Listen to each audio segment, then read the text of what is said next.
Hi friends, ఎలా ఉన్నారు? నేను మీ అబ్రారాజా హిందుస్థానీ. గత వారంలో మనం ఒక వీడియో చేశాం. గోమాతను జాతీయ పశువుగా గుర్తించాలి, దానిని శాసనం చేయాలి, ఒక పటిష్టమైన లా తీసుకురావాలి. తద్వారా మనము గోవంశాన్ని పరిరక్షించవచ్చు. ఆ తర్వాత మన మిత్రుల సూచనల ప్రకారము మనకు 2 వీడియోలు చేయవలసి వస్తుంది. అందులో ఒకటి విద్యాదానం సర్వధన ప్రధానం. రెండవది వైద్యం. ఈ 2 కూడా ఒకదానికొకటి లింక్ ఉంది. ముఖ్యంగా విద్య అంటే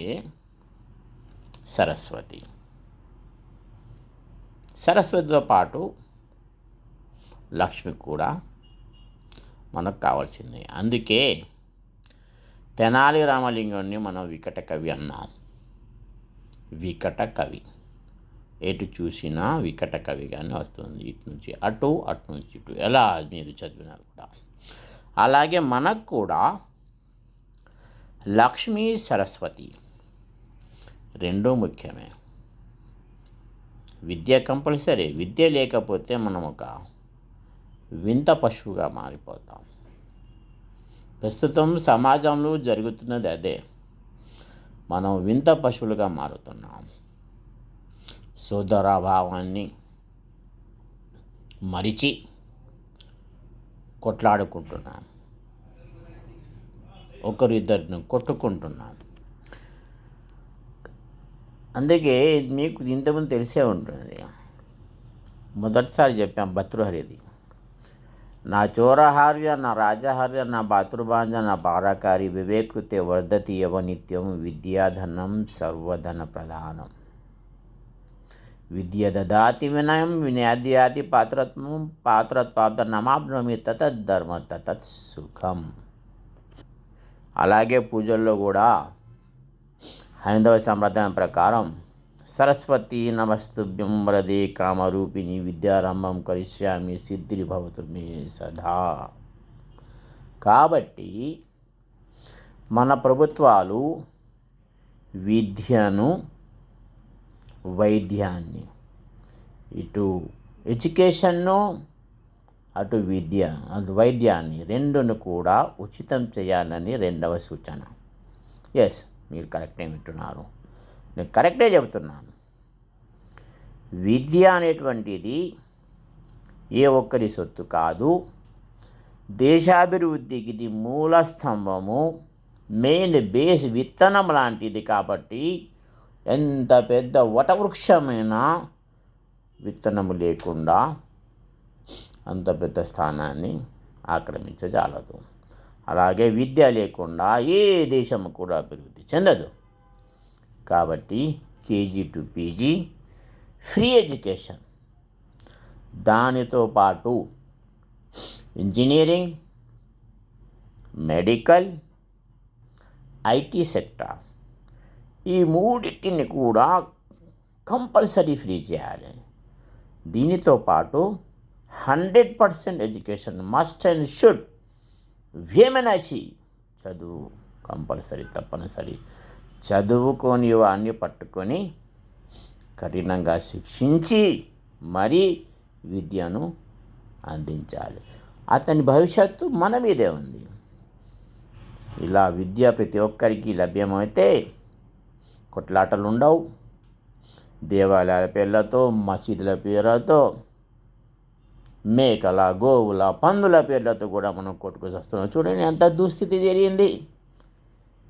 ఇంత చదివి ఇంత అభివృద్ధి చెంది పందుల పేర్లతో నేను అక్కడికి పోయి వస్తాను, వాడు ఇక్కడికి పోయికి వస్తాడు, వాడు గోవుకి వస్తాడు, వీడు ఆవుకి వస్తాడు, వీడు పందికి వస్తాడు, వీడు ఇదికి వస్తాడు.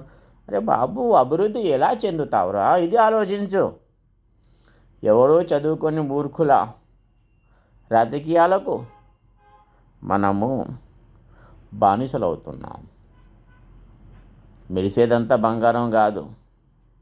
కాబట్టి చూసి మనం నడుచుకోవాలి. అయితే KG to PG, medical, engineering, IT ఈ మూడిటిని కూడా ఉచితంగా విద్యా ప్రధానము కేంద్ర రాష్ట్ర ప్రభుత్వాలు చేయాలి. వాస్తవాన్ని ఎందుకంటే విద్యను ప్రైవేటీపరం చేస్తే ఎవడో ఒకడు ప్రతి బంగ్లాలు కట్టుకుంటున్నారే కానీ చిత్తశుద్ధి లేదు. దేశాభివృద్ధి చెందడానికి ఫీజులు డబ్బులు లేవంటే ఎవడైనా ఉచితంగా ఇస్తాడా మీకు ఎడ్యుకేషన్? ఇవ్వడు. కాబట్టి కంపల్సరీ చేయాలి. దాంతోపాటు వైద్యంలో మీకు తెలుసు, జలుబు చేసినా,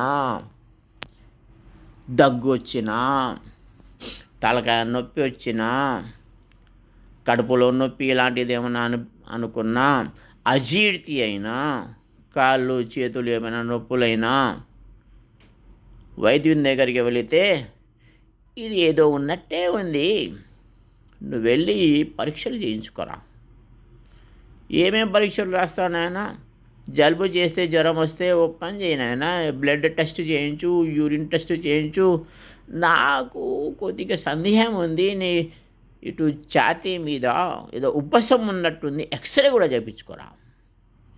అంటే ఫీజు ఏమో 3 నుంచి 500, ఆ తర్వాత వైద్య పరీక్షలకు 10,000 పెట్టేస్తాం.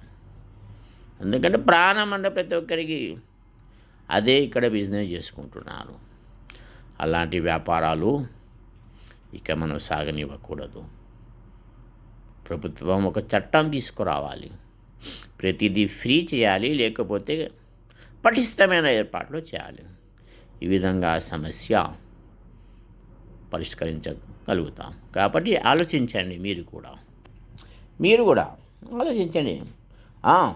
ఇంకొకటి, అన్ని దగ్గర హిందువు, ముస్లిము, సిఖు, ఈసాయి, మసీదులు, కొట్లాటలు అవి ఇవి అన్నీ ఉన్నాయి. కానీ